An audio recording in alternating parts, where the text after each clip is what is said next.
COVID.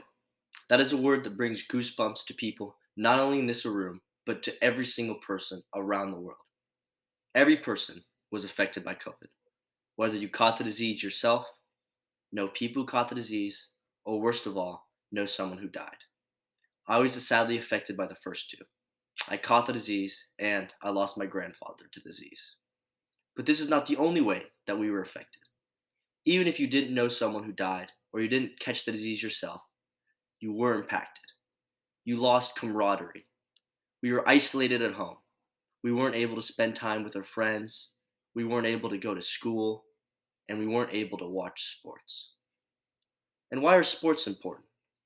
At this time, we need something to unify us. It's a lot of fun to watch sports with your friends and root for your favorite team, or make fun of your friends when their favorite team loses a big game. We need that. We need that sense of community when we are feeling down and feeling all alone.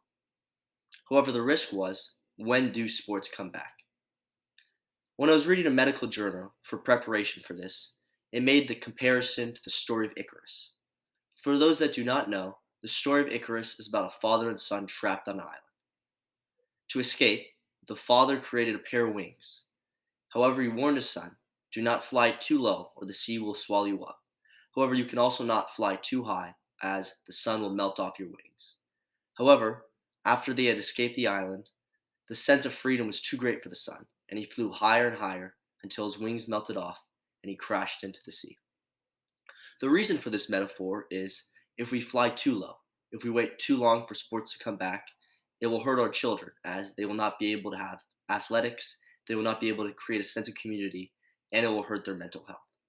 However, if we rush this, if the sense of freedom becomes too great for us and we continue to push for having sports back, more and more people will catch the disease and we might not be able to slow the spread.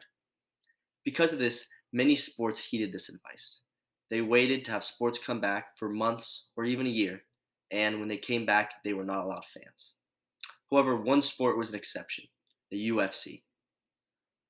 Quickly, for those who do not understand the UFC, it is the Ultimate Fighting Championship. It's basically legalized fighting.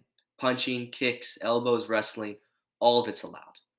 And the UFC had a dilemma.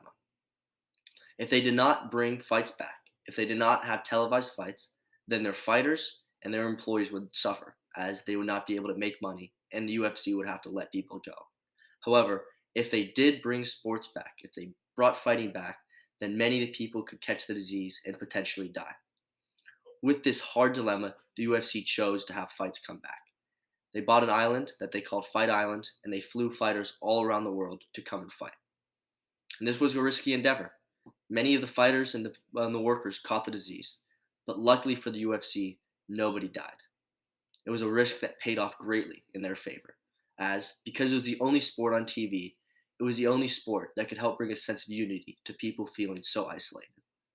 This not only helped the casual viewer, but was also big for the UFC because of gambling. Talking about risks, the UFC is huge on gambling.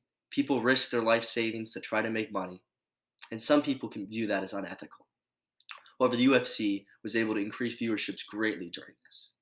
In 2021, gambling was at $150 billion enterprise in the US.